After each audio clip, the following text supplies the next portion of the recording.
Hi, guys, and welcome back to my YouTube channel. My name is Vijeta, and today we shall be doing Samuel Taylor Coleridge. We shall be starting with him, and his timeline is from 1772 to 1834. He was an English poet, literary critic, and philosopher who, with his friend Wordsworth, was the founder of the Romantic movement. He was one among lake poets. This term was coined by Francis Jeffrey in 1870. He wrote the poems The Rime of the Ancient Mariner and Kubla Khan, as well as a prose work, Biographia Literaria. He also helped in introducing German idealist philosophy to English speaking culture. Coleridge coined the term willing suspension of disbelief. Throughout his adult stage, he had, crippling bouts of anxiety and depression. He even had bipolar disorder, and also he was an opium addict. So, not a very ideal personal life. And he wrote about his loneliness at school in the poem Frost at Midnight. In March 1796, Coleridge published a journal called The Watchman, intended to be printed every 8 days to avoid a weekly newspaper tax. However, it ceased publication in May of the same year. And Coleridge actually wrote 48 sonnets. His conversation poems, a group of 8 poems, include The Lime Tree Bar, My Prison, Frost at Midnight, The Nightingale, and others. He translated the dramatic trilogy Wallenstein of German poet Friedrich Schiller.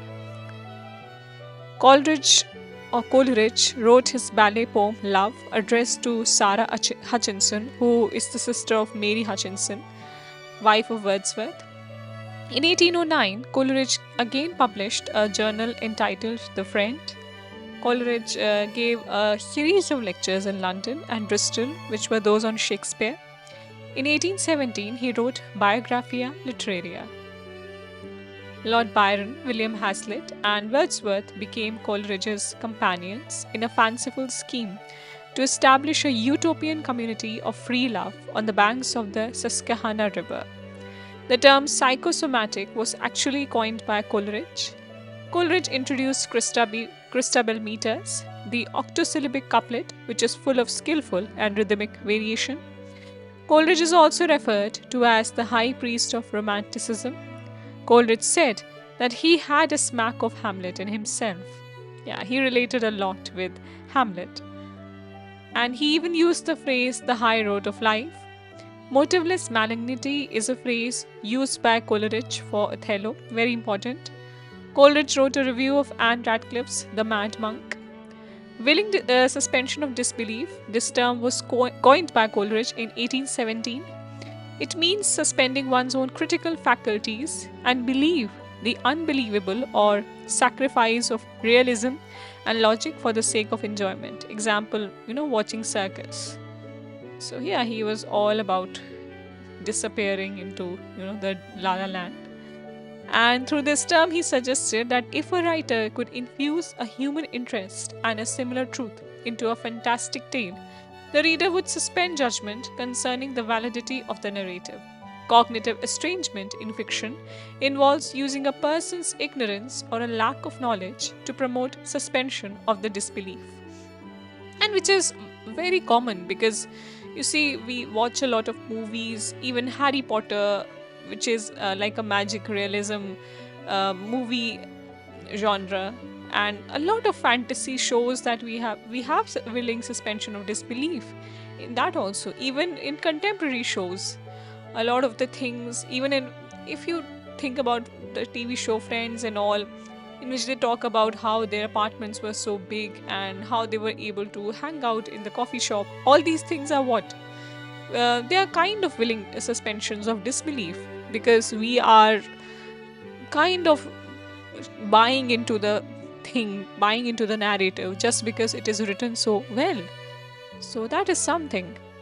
And for example, in a circus, an audience is not expected to actually believe that a woman is cut in half.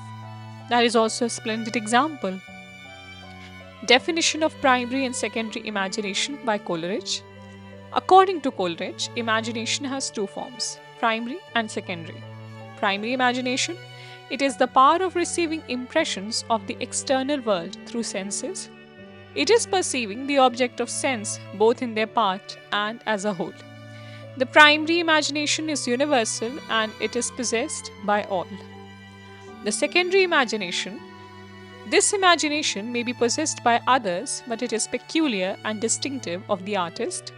It requires an effort of the will, volition, and conscious effort.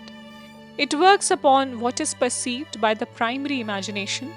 Its raw material is the sensation and impressions supplied by the primary imagination. This definition of imagination is actually given by Coleridge in his Biographia Literaria, very important work. In Biographia Literaria, Coleridge wrote that the primary imagination I hold to be the living power and prime agent of all human perception, and as a repetition in the finite mind of the eternal act of creation in the infinite I am. When the human mind receives impressions involuntarily and unconsciously, then it is primary imagination, while secondary imagination requires consciousness, so it is the root of all poetical activity. Coleridge called secondary imagination a magical synthetic power. Coleridge on secondary imagination. The secondary imagination I consider as an echo of the former primary imagination, coexisting with the conscious will, yet still as identical with primary in the kind of its agency and differing only in degree and in the mode of operation. It dissolves, diffuses, dissipates in order to recreate, or where this process is rendered impossible, yet still, at all events, it struggles to idealize and unify. It is essentially vital, even as all objects are essentially fixed and dead. Now we come to imagination and fancy, which is from chapter 13 of Biographia Literaria. Coleridge has described the difference between imagination and fancy in his Biographia Literaria, which was written in 1817. Imagination and fancy are the activities of two different kinds. Now, fancy is not a creative power at all. It only combines what is perceived into beautiful shapes. But like imagination, it does not fuse and unify. Very perceptive, you see. The difference between the two is the same as the difference between a mechanical mixture and a chemical compound. In a mechanical mixture, number of ingredients are brought together, they are mixed up, but they don't lose their individual property. They still exist as separate identities. While imagination is a chemical compound, the different ingredients are combined to form a new compound. The different ingredients no longer exist as separate identities. They lose their respective properties and fuse together to create something new and entirely different. Fancy is not creative, it brings together the images that continue to retain their separate and individual properties. Fancy is the absence of imagination. It is just reconfiguring already existing ideas or things. Coleridge on fancy.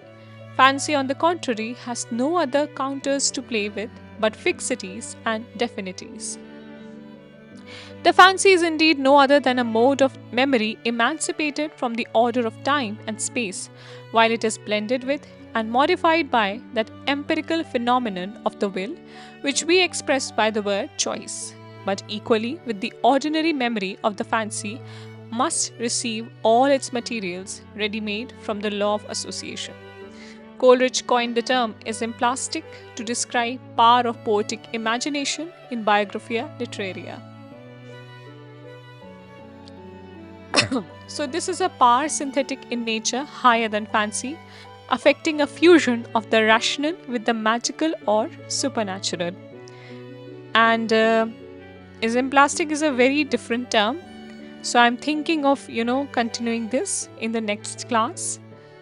For today, we will have this short kind of a lecture where we discussed about Coleridge, his works, imagination and fancy, primary and secondary imagination. And all these terms need a lot of thinking. So with this, I conclude the lecture. And if you liked my video, please like, share and subscribe. And I will meet you all in the next video. Thank you.